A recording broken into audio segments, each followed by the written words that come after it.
Nouveau numéro du journal de l'économie. Ravi de vous savoir fidèle à ce programme que nous démarrons avec un résumé du contenu. Le Kenya opte pour l'émission d'un nouvel eurobond durant l'exercice 2016-2017. Objectif, couvrir une partie du déficit budgétaire du pays.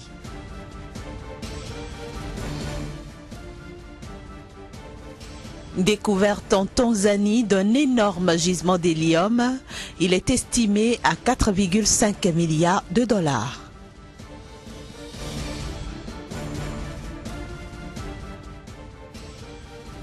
Enfin, nous irons en France pour visiter le canal du Midi à bord d'une péniche hôtel.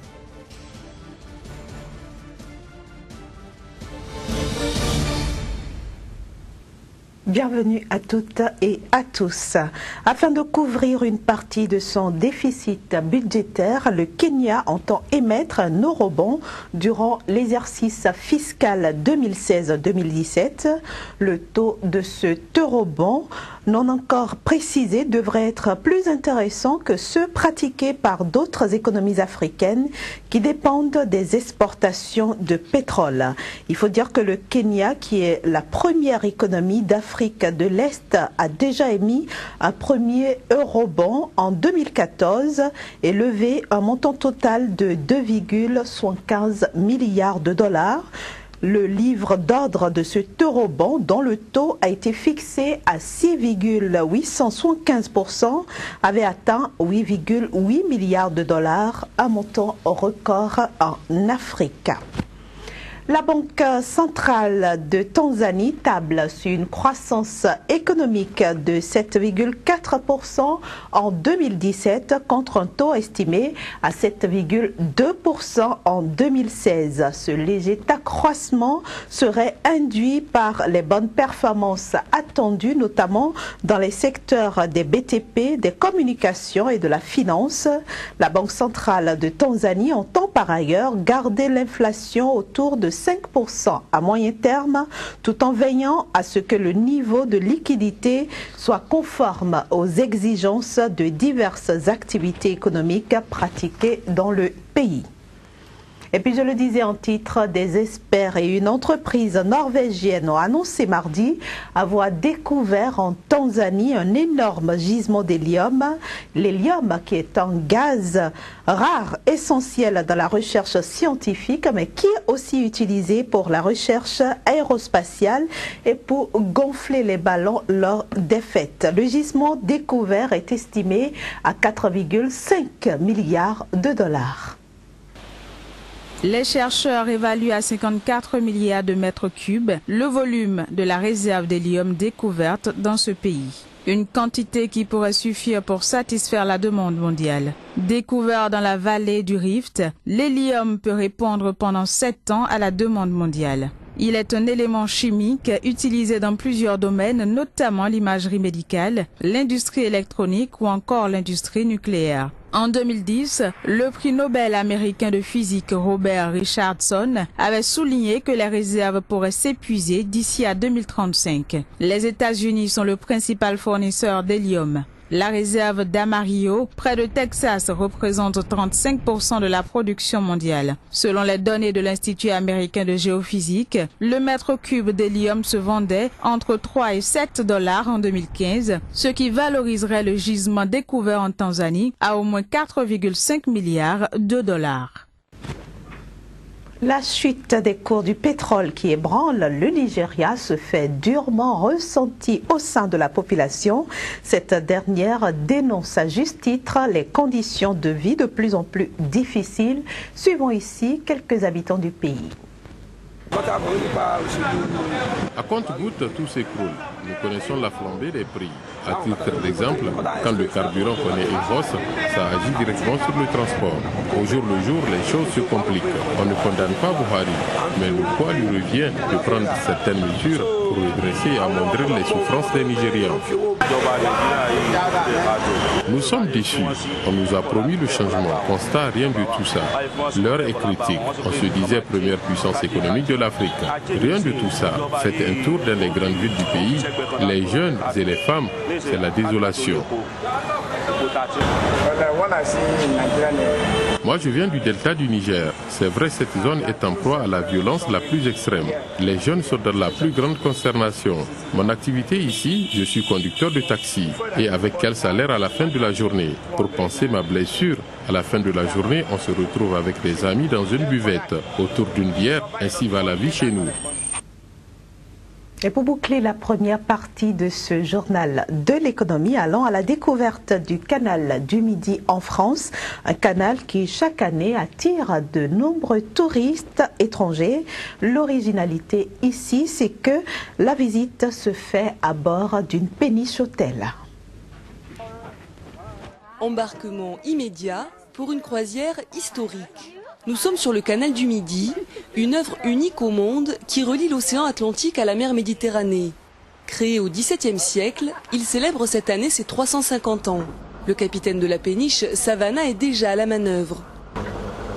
C'est très physique, surtout dans ce secteur avec les virages. Originaire d'Afrique du Sud, Adrien a racheté cette péniche hôtel il y a 3 ans. Il a choisi de naviguer ici, entre Toulouse et la ville de Sète. C'est le canal royal du Midi qui est le plus spectaculaire, le plus beau, à la fois dans les paysages mais également dans les ouvrages d'art. C'est en 1666 que Louis XIV autorise Pierre-Paul Riquet, un entrepreneur originaire de Béziers, à construire l'un des plus grands chantiers de l'histoire, une voie navigable de 240 km. Aujourd'hui, le canal du Midi connaît un essor touristique avec une clientèle principalement étrangère. Lecture ou sieste, à l'ombre des platanes, ce groupe d'Américains ne regrette pas d'avoir fait le déplacement. Je recherchais une aventure, quelque chose qui soit différent et qui plairait à notre groupe d'amis. Un endroit où nous n'étions jamais allés, mais qui avait quelque chose d'un peu luxueux. Et je pense que cela y a répondu parfaitement. La location de la péniche Savannah coûte 20 000 € la semaine. Australiens, Russes ou même Indiens ont déjà fait le déplacement. Près de 10 000 bateaux empruntent chaque année le canal du Midi. Retour en Afrique, plus précisément au Cameroun, cette fois-ci pour parler commerce. Et ce sera juste après la petite transition.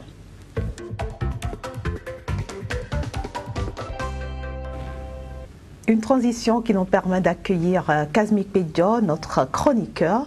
Bonjour Kazmir. Bonjour Inès. Alors aujourd'hui, nous allons parler commerce, comme je le disais tantôt, et on peut noter que l'année 2015 n'a pas été réluisante pour les échanges commerciaux dans ce pays. Bien sûr, le Cameroun éprouve d'énormes difficultés au niveau de son commerce. Il faut dire que, comme vous le dites si bien, 2015 n'a pas été du tout reluisante. Et lorsqu'on fait quelques sauts dans le passé, c'est-à-dire les 5 années passées, eh bien, le Cameroun a affiché un déficit commercial qui tourne autour de 8,3 milliards de dollars, soit environ 5 000 milliards de francs CFA. C'est quand même énorme pour ce pays-là. Il faut dire que la situation aujourd'hui est sous contrôle et donc l'État est en train de réfléchir pour pouvoir trouver des palliatifs pouvant permettre donc au pays de relancer son économie. Également, au niveau de la sous-région, le Cameroun compte beaucoup sur certains pays tels que la Guinée équatoriale, le Gabon et bien d'autres encore. Mais malgré cette situation, Kazmir Pedjo, on note quand même que le Cameroun garde un taux de croissance quand même assez intéressant, 6% pour 2016. Bien sûr, Inès, il faut dire que si le commerce aujourd'hui marque un tableau sombre au niveau du pays, il faut dire que l'économie n'est pas pour autant éprouvée parce que le Cameroun aujourd'hui, ce n'est pas que le commerce, c'est d'autres activités.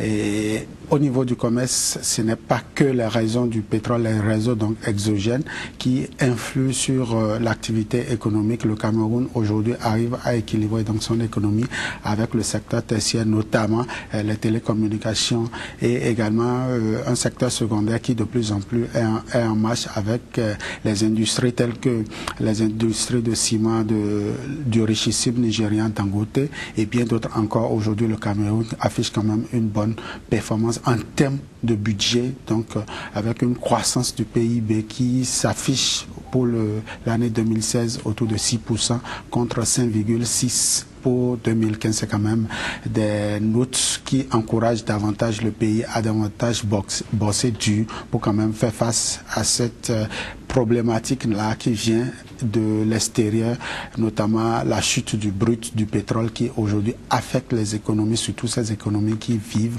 aux dépens donc du pétrole. Voilà, le Cameroun n'est pas éprouvé pour autant et donc il reste beaucoup à faire pour ce pays-là. Alors qu'en est-il des pays limitrophes du Cameroun?